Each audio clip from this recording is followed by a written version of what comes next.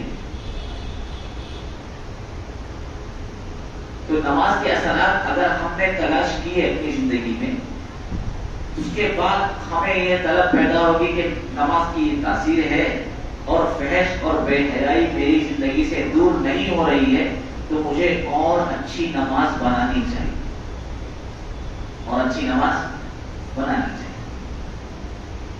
اس کے بعد تلاش کے بعد ہوگی۔ اور اگر ہم نے تلاش نہیں کی تو ہم نماز پڑھتے چلے جائیں گے، اور نماز کے باوجود ہماری زندگیوں میں گناہ ہوتے رہیں گے۔ اللہ ہم سب کو اچھی نماز پڑھنے کی توفیق عطا فرمائے۔ ہماری چیزوں کے اندر یہ چاہت ہوتی ہے کہ ہماری استعمال میں آنے والی ہر چیز اچھی ہو۔ جب ہم چشمہ لینے کے لیے چشمے کی دکان پہ جاتے تو وہ فریم پسند کرتے ہیں جو میرے چہرے پر اچھی لگے۔ کپڑا خریدنے جاتے ہیں تو یہی ترتیب ہوتی ہے، جوتا خریدنے جاتے ہیں تو یہی ترتیب ہوتی ہے۔ اچھی چیز لینے کا مزاج ہے نا بھائی؟ یہی مزاج ہمیں اپنے اعمال میں زندہ کرنا چاہیے، اپنے اعمال میں، کہ اچھی نماز، میری نماز کیسی ہو؟ اچھی ہو۔ ایسے ہی میرا ذکر اچھا ہو، میری تلاوت اچھی ہو۔ ہر عمل میں اگر ہم نے، ہمارے اندر اللہ نے مزاج رکھا ہے، لیکن اس مزاج کو ہم اپنے استعمال کی چیزوں میں تو برتتے ہیں لیکن اعمال میں نہیں برتتے، جس کی بنا پر ہمارے اعمال ترقی نہیں کر رہے، ہمارے اعمال ترقی نہیں کر رہے جی۔ اس لیے اپنی نماز کو اچھی بنانا یہ ہماری سب سے بڑی ضرورت ہے۔ نماز تو الحمدللہ ہم پڑھ رہے ہیں، اللہ کا احسان ہے، اللہ تعالیٰ قبول فرمائے، لیکن اچھی نماز اپنے اثرات چھوڑتی ہے، اچھی نماز اپنے اثرات چھوڑتی ہے۔ سیدنا عمر رضی اللہ تعالیٰ عنہ کے زمانے خلافت میں ایک نوجوان مسجد کے پاس کے محلے سے گزرتا تھا تو ایک خاتون پہ، عورت پر اس کی نگاہ پڑ گئی اور وہ اس کا عاشق بن گیا، اور اس نے خط لکھا، چٹھی لکھی۔ اب تو چیٹنگ والا آئٹم ہے، موبائل میں میسج، انہوں نے خط لکھا۔ عورت امانت دار تھی، عورت امانت دار، اس نے اپنے شوہر کو خط دکھایا، یہ خط، اور شوہر سمجھدار تھا، اس نے سوچا کہ یہ بچہ بہک گئے، ہم لوگ تو بوال کر دیتے ہیں، ہاں کچھ ایسا ہے، مار ڈالیں گے، کاٹ ڈالیں گے، پھینک ڈالیں گے، اس سے دین نہیں پھیلتا۔ اس ترتیب سے ہمارے محلے کا ایک بھی فرد صحیح دین پر نہیں آئے گا۔ دین تو پیار سے دینے کی چیز ہے، دین تو پیار سے دینے کی چیز ہے۔ اپنی اولاد کو بھی پیار سے دو۔ بیٹا نماز پڑھی آپ نے؟ نہیں پڑھی، پڑھ لو۔ بے وقوف ہے، گھومتا رہتا ہے، نماز پڑھتا ہے، یہ انداز دین سکھانے والوں کا نہیں، اپنی اولاد کو سرکش بنانے والوں کا انداز ہے۔ پیار سے بولو۔ جماعتوں میں نکلتے ہیں، تھوڑیوں میں ہاتھ ڈالتے ہیں، اور اپنے بچے کی تھوڑی میں ہاتھ نہیں ڈالتے، اس کو ڈانٹ کے بولتے ہیں۔ تو باہر جس محلے میں جا رہے وہاں تو جماعت پکڑ رہی ہے، آدمی 4-4 مہینے کے لیے قربانی دینے کے لیے تیار ہو گئے، اور گھر میں میرا انداز غلط ہے اس لیے میرا بچہ مسجد میں آنے کے لیے تیار ہے۔ تو معلوم کیا ہوا؟ دین دینے کا انداز پیار، نرمی۔ تو سمجھداری کا مظاہرہ کیا. تم لکھو خط, جواب لکھو کہ ٹھیک ہے میں تم ایک کام کرو, خلیفۃ المسلمین حضرت عمر رضی اللہ تعالیٰ عنہ کے پیچھے 40 دن نماز پڑھو, 40 دن, پھر اپنے انشاءاللہ دیکھتے ہیں کیا کرنا ہے. تو محبوبہ کا دیا ہوا کام تھا, تو لگ گیا بھائی کام پر. تو امیر المؤمنین حضرت عمر رضی اللہ عنہ نماز پڑھانے والے, تو ان کے قلب کے اثرات کیا ہوں گے, ان کا تقویٰ اور ان کی علم اور ان کا تعلق معلق, اس کے اثرات مقتدی پر پڑتے ہیں اور مقتدیوں کے اثرات امام پر پڑتے ہیں. دونوں بھی ہیں, صرف امام صاحب کو ٹارگیٹ نہیں کرنا چاہیے. ایک دوسرے کے اثرات ایک دوسرے پر پڑتے ہیں, اس لیے ہر ایک کو آنے والے مقتدی کو کہا گیا بھاگتے ہوئے مت آؤ, اطمینان سے چل کے آؤ, کیونکہ تمہارے بھاگنے کے اثرات تم پر بھی پڑیں گے اور امام پر بھی پڑیں گے, تم پر بھی پڑیں گے اور امام پر بھی پڑیں گے. تو اس نے نماز شروع کی, اور جب جیسے جیسے دن گزرتے گئے ویسے ویسے نماز نے اپنا اثر اس پہ دکھانا شروع کیا. پہلے دن چکر لگے معمول کے مطابق, دوسرے دن پھر لگے, کچھ دنوں کے بعد چکر کم ہو گئے, اور تیسرے ہفتے میں آ کر چکر بالکل ختم ہو گئے. اور 40 دن کے بعد اب یہ شرمندہ ہو رہے ہیں. 40 دن یہاں پورے ہو گئے. اس لڑکی کے شوہر نے کہا کہ اب چھت لکھو اور پوچھو کہ کیا ارادہ ہے, اب کیا ارادہ ہے. جب چٹھی اس کے پاس پہنچی تو رونے لگا اور معافی مانگی, کہا کہ میں غلطی پر تھا. میں تو نماز ایسا نماز کا اثر ہے زندگی میں سے بے حیائی کی باتوں کو نکالنے کا. اللہ میرے کو آپ کو صحیح سمجھ عطا فرمائے. ہمارا رب ہمیں ہر جگہ دیکھتا ہے نا, بستر کی چارپائی پر بھی, ہم رات کے وقت موبائل میں کیا کام کر رہے ہیں اور کیا گل کھلا رہے ہیں پتا نہیں ہمارے بازو والوں کو, میری بیوی کو پتا نہیں, میرے بچوں کو پتا نہیں, میرے ماں باپ کو پتا نہیں, لیکن دیکھنے والا اللہ اس وقت اپنی نماز کا امتحان ہے. اپنی نماز کا, اگر میری نماز مجھے اس غلط کام سے نہیں روک رہی ہے تو ہمیں اس کی فکر کرنی چاہیے کہ میری نماز کیا ہو گیا, اچھی بنے, خالص بنے. قرآن تو جھوٹا نہیں, قرآن تو جھوٹا نہیں. ان الصلاۃ تنہی عن الفحشاء, اگر میری زندگی میں جھوٹ کا گناہ ہے, سود کا گناہ ہے, دھوکے کا گناہ ہے, خیانت کا گناہ ہے, قطع رحمی کا گناہ ہے, میراث کا حق میں نے بہنوں کا ادا نہیں کیا وہ گناہ ہے, تو اور میں نمازی ہوں, میں تہجد گزار ہوں, میں حاجی اور میں معتمر ہوں, تو سمجھ لینا چاہیے کہ یہ سب شکلیں ہیں. کیا ہے؟ شکلیں. اور شکل والے اعمال پہاڑوں کے برابر بھی ہو تو اثرات نہیں دکھائیں ہے نا بھائی. شکل والے اعمال, جیسے آپ مرچی کی شکلیں کھا لیں, مرچی کی شکل اب بازار میں بک رہی ہے, ہمارے ہائیبریڈ مرچیاں بک رہی, آپ اس کو کھا لو, وہ تیکھی ذرا بھی نہیں لگے گی جی, ذرا بھی تیکھی. لیکن اصلی مرچ اگر آپ ذرا سی زبان پہ رکھ لیں جی, تو جن کو عادت نہیں ہے ان کے چہرے سے پتہ چل جائے گا کہ یہ اس بندے نے مرچ کھائی, بندے نے آنکھیں پانی نکالے گی, ناک سے پانی نکلے گا, زبان سے سی سی کی آواز نکلے گی, اصلی مرچ نے اپنا اثر دکھایا. ایسے ہی جب ہماری نماز اصلی بنے گی, اللہ کی قسم ہمارے زندگی میں اس کے اثرات نظر آئیں, ہماری زندگی میں اس کے اثرات نظر آئیں.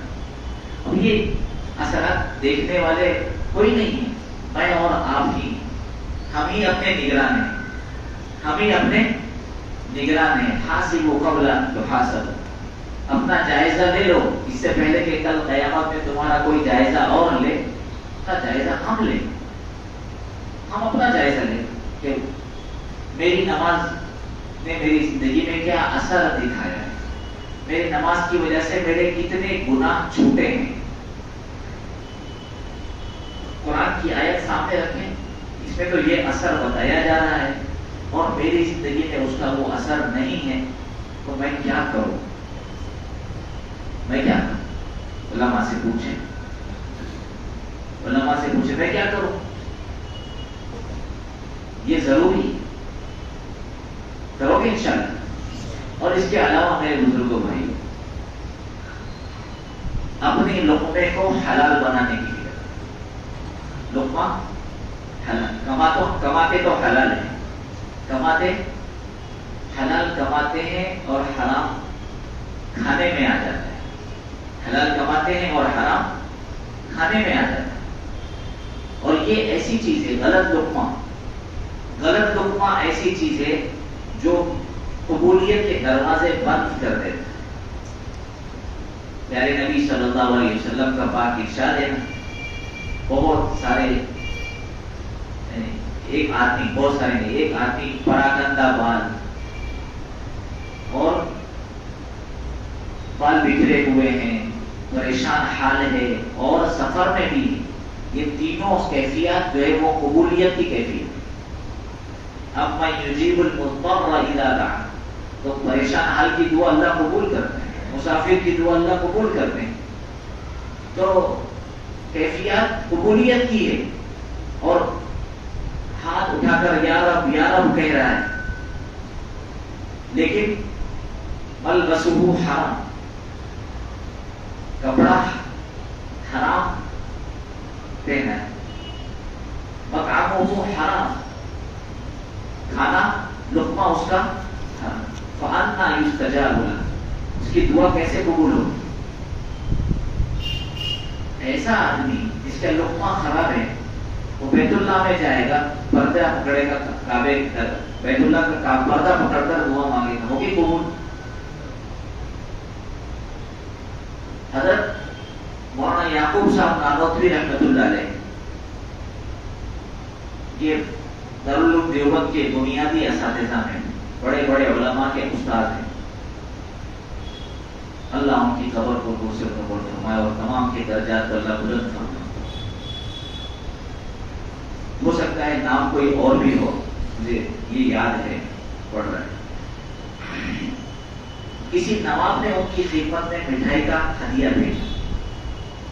اس زمانے میں نواب لوگوں کے علاقے سے جاگیریں تھیں، تو علماء سے تعلق رکھتے تھے، لیکن جیسے ہمارا تعلق ہے، جتنا اچھا لگتا ہے اتنا ہی، جہاں تک مولانا ہماری مرضی کے مطابق ہے اتنا تھا، جہاں مولانا ہماری مرضی کے خلاف ہمیں کرنے کہے گے تو بھلے وہ شریعت ہو، اپنے کو کچھ دینا ایسا تعلق اچھا ہے؟ اللہ راضی ہو ایسے تعلق سے؟ اللہ ہمیں ویسا تعلق رکھنے کی توفیق عطا فرمائے جیسا تعلق رکھنا اللہ کو پسند۔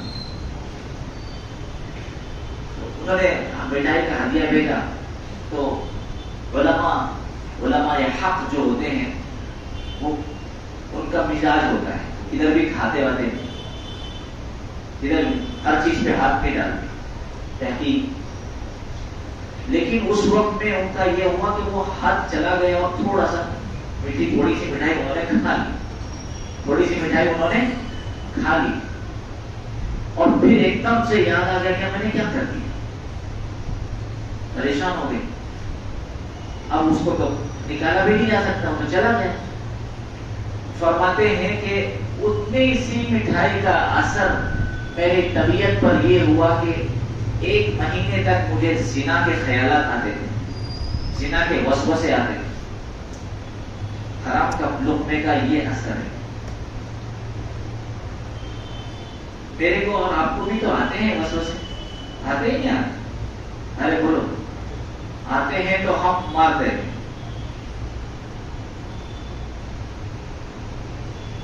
آتے ہیں تو ہم مرد ہیں اور ہم نہیں آتے تو وسوسے، وہ غلط لقموں کا اثر ہے نا. تو ہم کما رہے ہیں حلال، ہمارے کاروبار حلال ہیں، حلال طریقے سے دھندا پانی چل رہے ہیں، لیکن ہم لوگ ہفتے میں ایک آدھ مرتبہ، مہینے میں ایک آدھ مرتبہ باہر جا کر دوستوں کے ساتھ، رشتے داروں کے ساتھ، گھر والوں کے ساتھ ہوٹلوں میں کھانا کھاتے ہیں. ہمیں یہ پتہ نہیں، ہم یہ سمجھتے ہیں یہ مسلمان کی ہوٹل ہے تو یہاں پر حلال ہی ملے گا. اور ہم، اللہ میرے کو آپ کو معاف فرما دے، ہم لوگ حلال اس کو سمجھتے ہیں جو 4 رگ کاٹ کے ذبح کیا گیا، جھٹکا نہیں ہے، 4 رگ کٹی ہے، اس کو حلال کہتے ہیں. اور شریعت میں اس کے 4 رگ کے ساتھ ایک بات اور ہے کہ اس نے بسم اللہ اللہ اکبر پڑھا ہو تو ہی وہ حلال ہوگا. اگر بغیر بسم اللہ اللہ اکبر کے کسی نے جانور ذبح کیا ہے تو بھلے 4 رگ کٹی ہو، وہ شریعت کی نگاہ میں حلال نہیں ہے. وَلَا تَأْكُلُوا مِمَّا لَمْ يُذْكَرِ اسْمُ اللَّهِ عَلَيْهِ، قرآن کی آیت ہے. اس جانور میں سے مت کھاؤ جس پر اللہ کا نام نہیں لیا گیا. وَإِنَّهُ لَفِسْقٌ، بڑا گناہ ہے، یہ بڑا گناہ ہے. تو ہم نے یہ سمجھا تو میرا ایک کام اللہ تعالیٰ کی مہربانی سے یہی ہے کہ میں حلال کی تحقیقات کرتا ہوں. تو ہم لوگ بمبئی شہر میں مسلمانوں کی ہوٹلوں پر جاتے رہتے ہیں. گئے کئی ہوٹل اور ہم نے ان سے پوچھا کہ آپ چکن کہاں سے لیتے ہیں؟ فلانی جگہ سے. تو آپ نے کبھی ان سے پوچھا کہ وہ بسم اللہ اللہ اکبر پڑھتا ہے کہ نہیں پڑھتا ہے؟ نہیں پوچھا. ارے میاں بھائی سے لیتے ہیں. مطلب میاں بھائی سے لیتے ٹھیک ہے، لیکن وہ بسم اللہ اللہ اکبر پڑھتا ہے کہ نہیں پڑھتا ہے؟ تو ان کو بھی تحقیق کہ بھائی آپ کے اوپر تو اعتماد کر کے مسلمان آپ کے ہوٹلوں پہ آ رہے ہیں کھانے کے. ہم نے، مجھے اندازہ ایسا لگتا ہے کہ 70 سے 80 ہوٹلوں کا ہم نے سروے کیا ہوگا. اس میں سے مجھے یاد پڑتا ہے ایک ہوٹل والے نے کہا کہ ہمارے والد صاحب، وہ بھی عالم ہیں الحمدللہ، ہمارے والد صاحب اس چکن والے کی دکان پہ کچھ دنوں میں جاتے رہتے ہیں، اس کو تاکید کرتے رہتے ہیں کہ بسم اللہ اللہ اکبر بول کے ذبح. 70 میں سے جی. اور ہم بہت ساری جگہوں پر جو ہے یہ کہنے لگے. ایک ہوٹلوں میں جاتے ہیں، ایک ہوٹل میں کچھ مسلمان کھانے کے لیے جایا کرتے ہیں. اس میں ایک مسلمان ویٹر، اس نے مسلمانوں کو دیکھا ہے داڑھی ٹوپی والے آ رہے ہیں کھانے کے لیے، تو اس نے کسی موقع سے چھپ چھپا کر کہا کہ تم لوگ یہاں کھانے مت آیا کرو، یہاں پر مردہ مرغیاں آتی ہیں. کون سی مرغیاں؟ جو ٹرک ٹیمپو کے اندر، گاڑی کے اندر ٹکرا کے مر جاتی ہیں، وہ 20 روپے میں بکتی ہے. کتنے روپے میں؟ 20 روپے. چائنیز کا دھندا ایسے ہی تھوڑی چلے گا، ہاں بھائی. تو لقمہ حلال نہیں ہوگا تو ہمارے اخلاق اور کردار خراب ہو جائیں، سوچیں خراب ہو جائیں، اللہ کے سامنے ہوں گے اور گندے وسوسے ہمارے ذہنوں میں بھرے ہوں گے. تنہائی میں چلے جائیں گے تو غلط خیالات ہمارے اتنے ہماری طبیعتوں میں آ جائیں گے کہ ہم گناہ میں ملوث نہ ہو جائیں. اللہ ہم سب کی حفاظت کرے. اس لیے آپ جب بھی نان ویج کھانا بند مت کرنا. مسلمان تو اس کے بغیر ہے ہی نہیں نا. تو نان ویج کھانا ہے لیکن بھائی بسم اللہ اللہ اکبر کہہ کے میرے سامنے ذبح کر اور وہ چکن تجھے دے. پیچھے تو نے کیا کیا وہ تو جان. اتنا تو کر سکتے ہیں نا، کرو گے انشاءاللہ. ہاں. اور اس کے بعد آپ اپنی دعا کی قبولیت دیکھیے گا اور اس کے بعد آپ اپنی نماز میں اطمینان دیکھیے گا. اگر یہ 2 کام ہم نے کر لیے نا انشاءاللہ، لقمہ حلال رکھنے کی فکر کیجئے. آپ ایک صحابی نے عرض کیا یا رسول اللہ صلی اللہ علیہ وسلم، میں چاہتا ہوں کہ میری ہر دعا قبول ہو جائے، میں مستجاب الدعا بن جاؤں. فرمایا تو لقمہ حلال کر لے تیری دعا قبول ہو جائے. کرو گے انشاءاللہ؟ ہم کتنا رو کے مانگ رہے اللہ امت کے حالات درست کر دے، امت کے حالات درست کر دے. تو میرے گھر کے حالات درست نہیں ہو رہے ہیں اس لیے کہ لقمہ غلطی سے چلا گیا، لیکن غلط چلا تو گیا. غلطی سے کوئی آدمی زہر کھا لے مرے گا نہیں؟ مرے گا. ایسے ہی غلط لقمہ غلطی سے چلا گیا. میں آپ کو الزام نہیں دے رہا ہوں کہ آپ جان بوجھ کے کھا رہے. کوئی مسلمان جس کے دل میں ایمان ہے وہ جان بوجھ کے کوئی گناہ نہیں کرتا، اس سے گناہ ہو جاتا ہے نا. ایسے غلطی سے لقمہ چلا گیا لیکن اثر تو دکھائے گا. اس کے لیے توبہ ہے اور آئندہ سے احتیاط کرو گے فکر انشاءاللہ. اللہ میرے کو آپ کو سب کو کئی سنی باتوں پر اخلاص استقامت عافیت کے ساتھ موت تک عمل کی توفیق عطا فرمائے. کہنے سننے میں جو غلطی ہوئی اللہ معاف فرمائے. کہنے سننے میں کوئی بات آپ کو بری لگی ہو تو آپ بھی معاف فرمائے. صلی اللہ علیہ نبی. یہ لوگوں کون مقتل سے سراپا خندزن آیا، جو اس انداز سے باندھے ہوئے سر سے کفن آیا.